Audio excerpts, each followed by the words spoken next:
I had been roaming the uncharted territories of Elisir 7 for what felt like weeks. The planet was beautiful, mysteriously alien, but silent. The air was thick with the faint scent of something sweet, like jasmine mixed with a hint of ozone.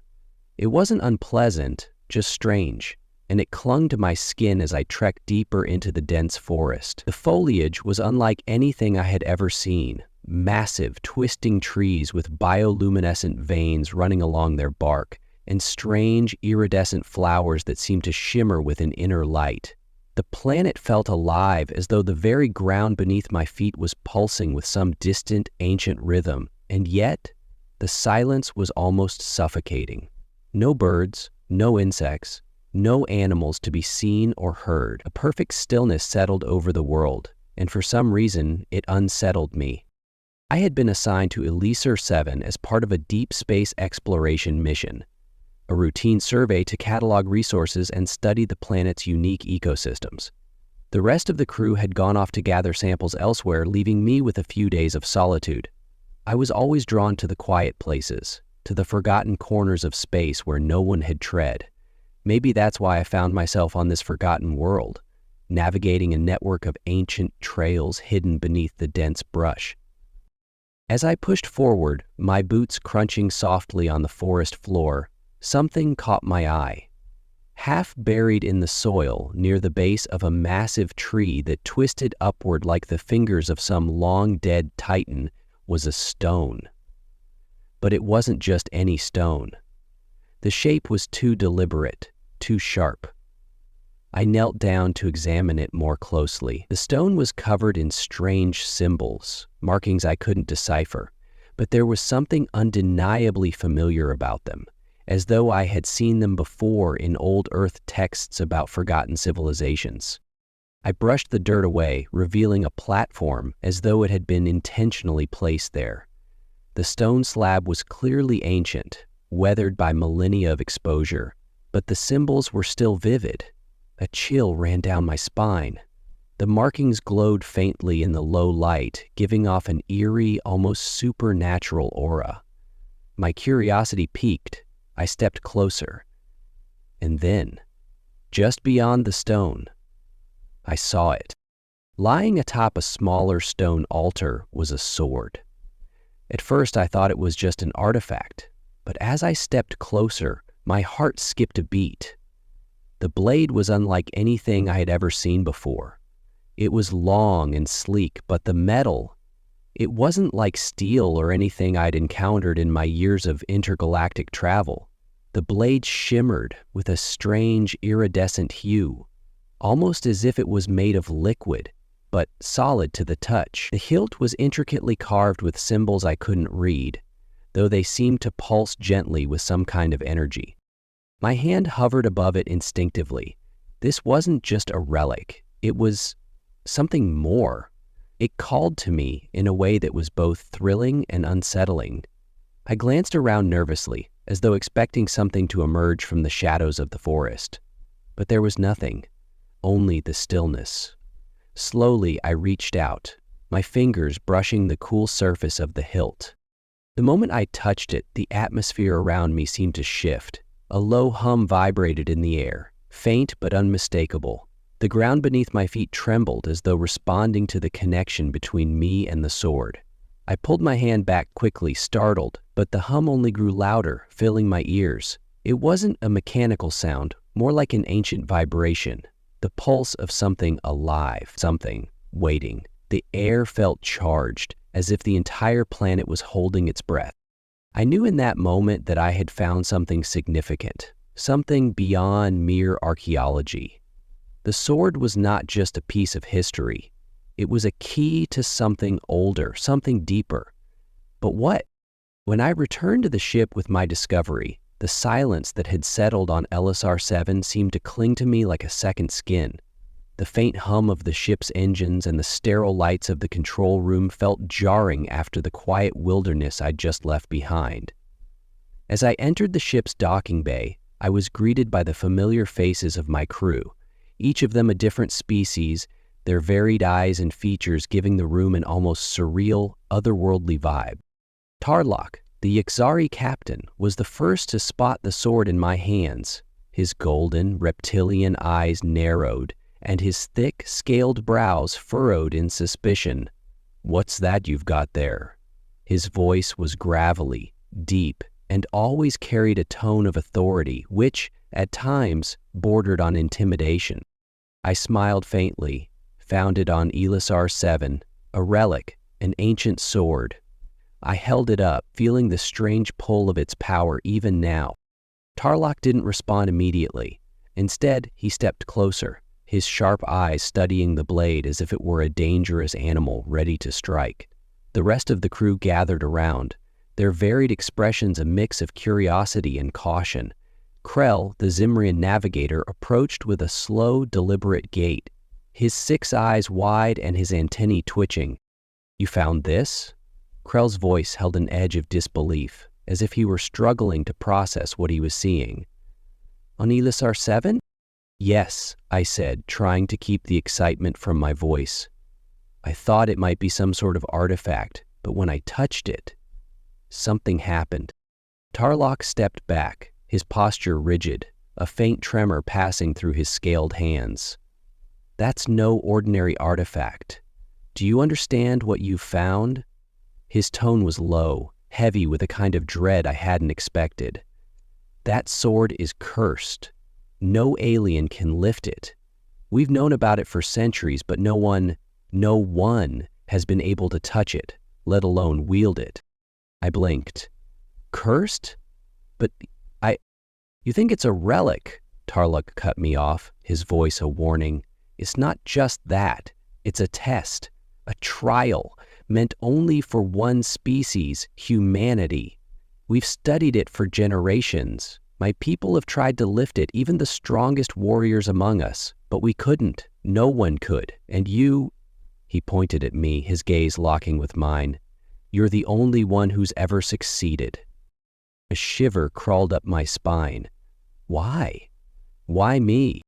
Krell's 6 eyes glinted with a mix of intrigue and unease. "The legends say that only humans are worthy to wield it. The blade was forged for your kind by a long-forgotten race. Whoever can lift it is meant to be a protector of something." He hesitated before continuing. "But there's a cost, you know. Power like that doesn't come without consequences." I shook my head, trying to make sense of their words. It felt normal. I just touched it, and it felt right, like it was meant for me.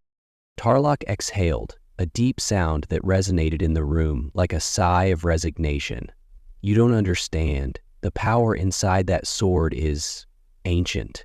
It's not just an object, it's a key, a weapon, and it's connected to something far older than we ever realized.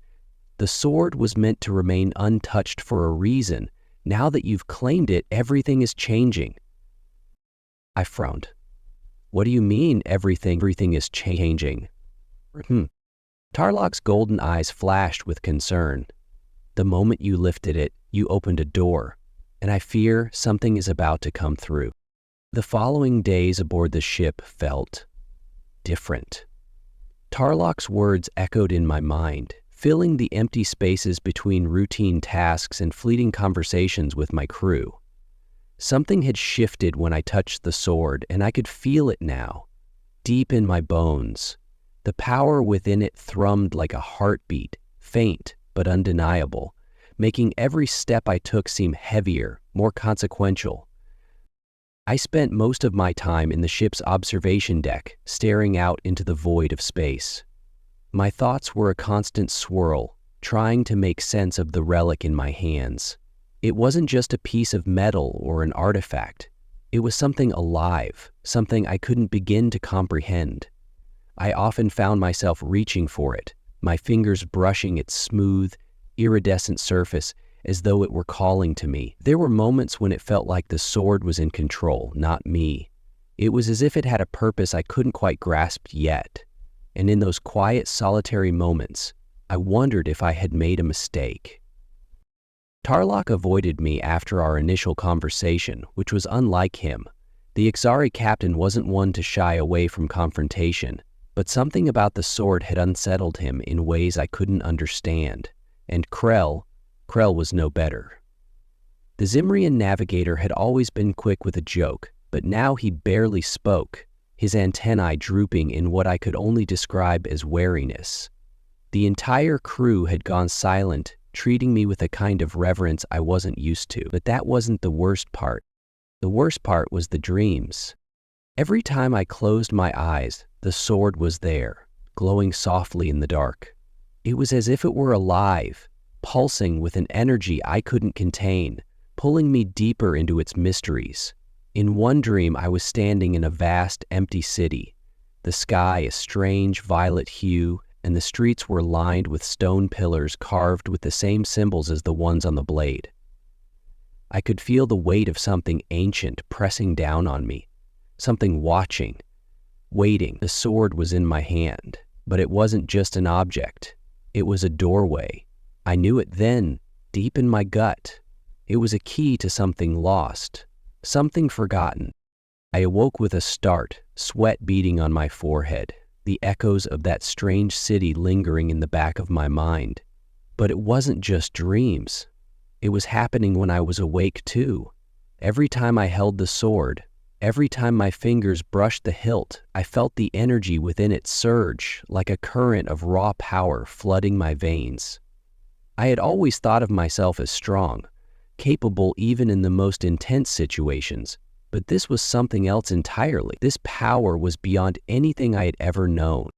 At times, I would catch the crew watching me, their eyes flicking nervously to the blade, then quickly away, as though they were afraid of what it might do. I couldn't blame them. I was afraid too. The stories they'd told me about Elisar 7, about the sword, it wasn't just superstition. They believed it, and I wasn't sure if I could blame them. The sword had a life of its own, and I couldn't tell if it was bending me to its will or if it was simply awakening something dormant inside me. One evening, unable to shake the growing feeling of unease, I made my way to the ship's lower deck, the sword still strapped to my back. There, alone in the dim light of the corridor, I drew it out once more, holding it in front of me. This time, as I looked at the blade, something strange happened. The symbols on its surface began to shift, rearranging themselves in patterns I couldn't comprehend, like they were trying to communicate something. And then, the hum returned. It was faint at first, but then it grew louder, filling the space around me until it felt like the very air was vibrating with energy. I froze, staring at the sword as its blade began to glow, its light pulsing in time with the hum. I wasn't alone. I couldn't explain it, but I knew in that moment something was coming. Something was waking up, not just on this ship, but on the planet below. And it was all connected to the sword. The question now was whether I was ready to face what lay ahead, or if it was already too late. When I returned to the main deck, my pulse was racing and the sword felt unnaturally warm against my side. The sensation was hard to ignore, like a fire waiting to ignite. I could still hear the faint hum vibrating in the back of my skull, a constant reminder that something had changed, something had shifted. My hand hovered near the hilt as I entered the control room, and the crew fell into an uneasy silence as soon as I stepped in. Tarlok stood at the helm, his expression a mixture of concern and resignation. Krail, however, was the first to speak, his voice sharp, almost too direct. "You're holding it again." I nodded, unable to form a coherent response. I was still processing everything that had happened in the corridor, the symbols on the sword, the hum in the air. It was all becoming overwhelming. I wasn't sure if I was ready to face the consequences of what I had awoken. "Does it always feel like this?" I asked, my voice tight. "Like something's pulling at you from the inside?" Tarlok turned from the controls, locking his golden eyes onto me. "You're starting to understand, aren't you?" he said, his voice low, almost weary. "It's not just the sword. It's you now. The connection isn't one-sided. You're bonded to it, and it's bonded to you. The sword was forged for humanity, and you are the one who lifted it. But this changes everything." Grell's antennae twitched in an agitated pattern. "We told you not to touch it, not because it's cursed, but because it's a test, and no one knows what happens when the test is passed." I swallowed, the weight of his words sinking in. "So what do I do now?" Tarralock hesitated, his hands gripping the edge of the console like he was holding on to something that might slip away. "I don't know. That's the problem.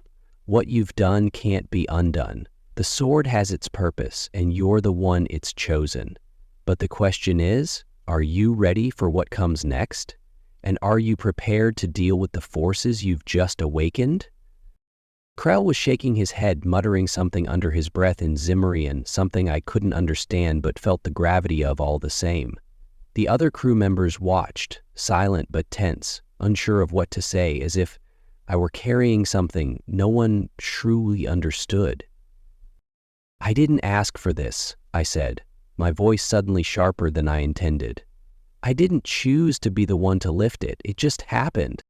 And now it's your responsibility," Tarralock said, his voice harder now. "That sword isn't just a relic. It's a key to something much older, something ancient. The legends were clear about that. It wasn't supposed to be wielded by anyone who wasn't human. You've started a process, and we don't know what the endgame is. But I can promise you one thing. There are those out there who will want that sword for themselves.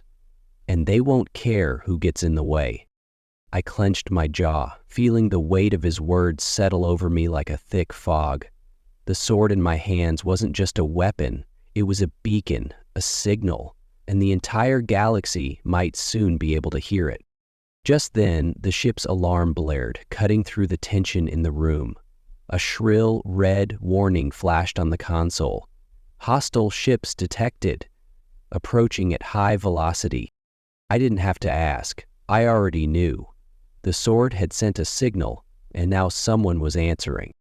The ship jolted, a violent shudder that reverberated through the walls, followed by a steady barrage of alarms ringing throughout the deck.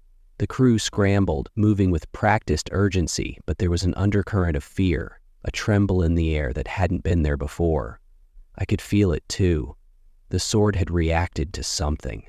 The strange hum that had never fully dissipated in the back of my mind now thrummed louder, almost as if it were calling out, beckoning the danger toward us.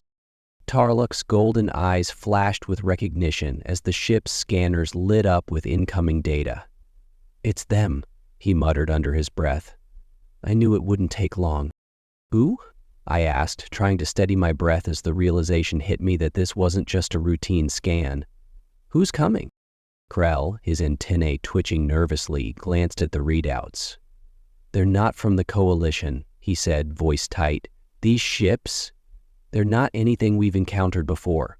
Fast, well-armed, too fast for a standard strike force." Tarralock's lips curled into a grimace, his hand gripping the console. "They're pirates, raiders at best, mercenaries at worst. They've been hunting ancient relics for years, scavenging technology from lost civilizations. They'll stop at nothing to get their hands on that sword." I felt a cold knot form in my stomach. The sword wasn't just a relic. It was alive, connected to something older than any of us had realized.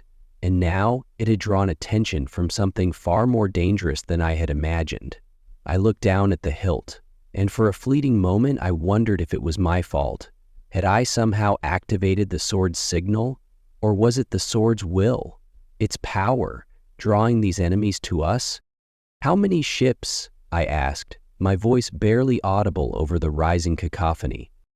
"6," Krell responded, tapping at his console furiously, trying to get a better read on their trajectory. "But they're closing in fast. We don't have much time." Tarralock's eyes shifted to me. "We need to prepare for impact. Get to the weapons bay. We'll need every advantage we can get." Before I could even respond, a sudden burst of static from the comms console interrupted us, followed by a deep, gravelly voice that crackled through the speakers. "Human," the voice growled. "Surrender the blade. You don't know what you've unleashed, but we do. Hand it over, or we'll take it by force." I froze. The voice was harsh, cold, and familiar. One I had heard in the dark corners of the galaxy, where whispers about ancient artifacts and unspeakable power traveled faster than light. These were not your average pirates. They were the Chari, a group of ruthless mercenaries known for hunting down rare and powerful objects, regardless of the cost. They didn't take prisoners. Tarlok's eyes narrowed. "They don't care who you are, human," he said, his voice low and dangerous. "They'll do whatever it takes to get that sword, even if it means tearing this ship apart." I clenched my fists around the sword's hilt, the familiar hum beneath my fingers now pulsing in a way that felt almost reassuring. I could feel its energy growing, the power inside it stirring to life. It wasn't just a weapon, it was a force, something beyond me, something that had chosen me. Tarlok turned to me, his face grim. "We won't be able to outrun them. If they board, you'll be our only chance. That sword, it's the only thing that can stand against them. But you have to be ready for what's coming." I nodded, though doubt gnawed at my insides. How could I possibly be ready for what was coming? I was still trying to understand what the sword was capable of, let alone how to wield it properly. The ship shuddered again, harder this time, and the emergency lights flickered as the first of the Charet's ships closed in. They were here, and there was no escaping it. I didn't have a choice. This sword, this ancient, strange weapon, was the only thing that could stand between me and the mercenaries closing in on us. As I made my way toward the weapons bay, I felt the sword call to me again. Its energy was more than just power. It was purpose. Something ancient, something unyielding, something I wasn't yet ready to understand, but knew I had to. Whatever was coming, I couldn't back down. Not now. The door to the weapons bay slid open, and I drew the sword from its sheath, feeling its weight shift in my hands. The hume in the air intensified, as though it recognized the conflict approaching. I was about to face something far worse than I had ever imagined.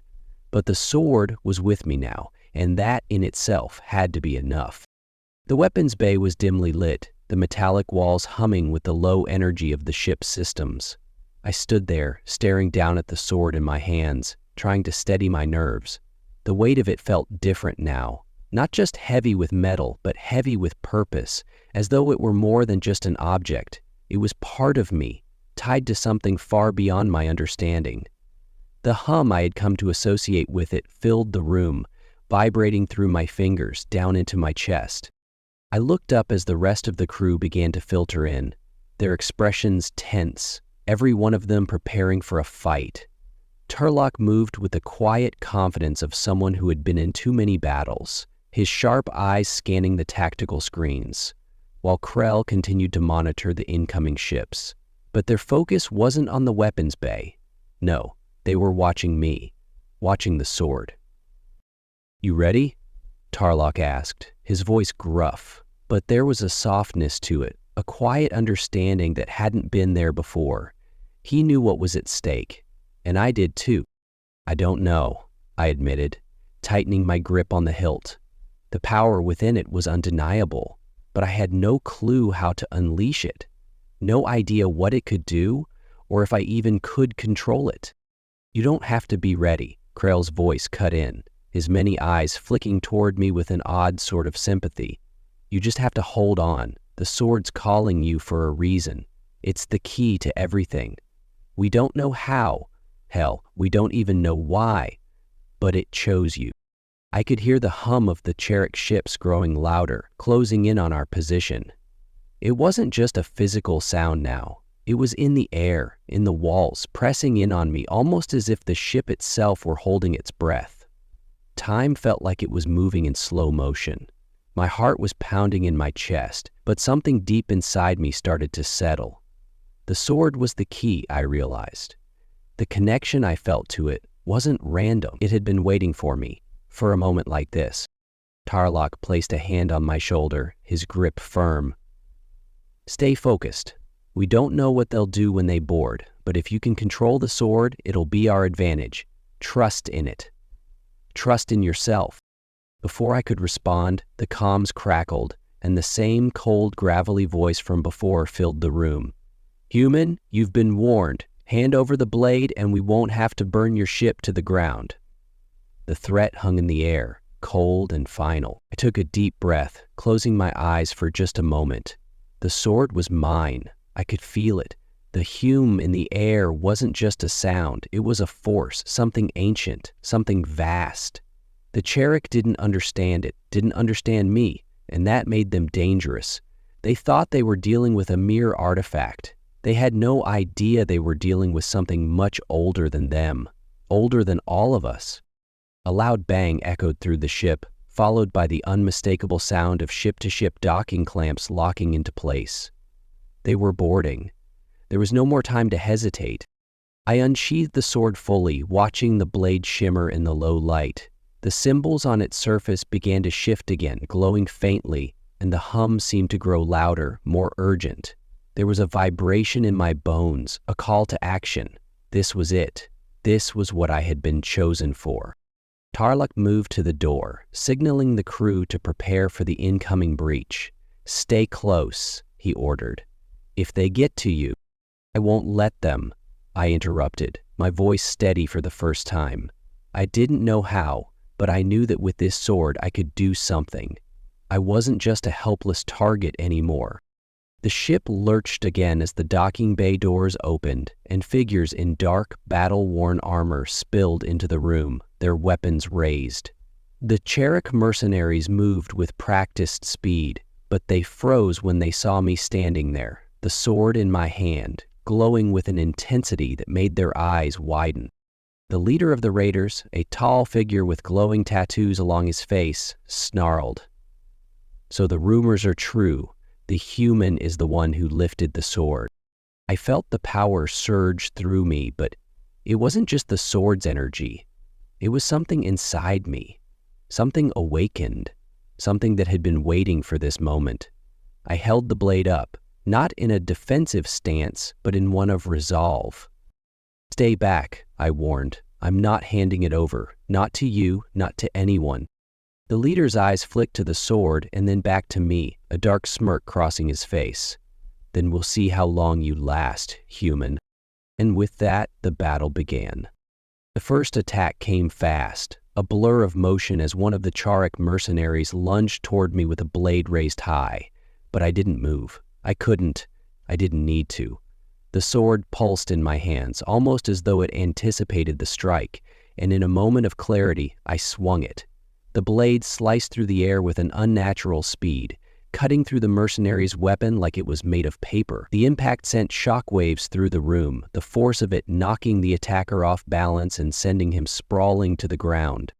I froze, staring at the now deactivated weapon lying on the floor, the mercenary scrambling to get up, his face a mixture of shock and disbelief. He wasn't dead, but he was definitely out of the fight. The sword hummed in my grip, vibrating with a kind of satisfaction that felt almost alive. I felt its power surge again, but this time it wasn't just raw energy. It was control. The blade was teaching me, guiding me. Every motion was instinctive, every swing more natural than the last. Another mercenary moved in, but this time I didn't wait for him to strike. With a fluid motion, I raised the sword and thrust it forward. The point of the blade met the mercenary's chest with a force that felt as though I had struck an unstoppable force. He collapsed immediately, unable to even scream before hitting the floor.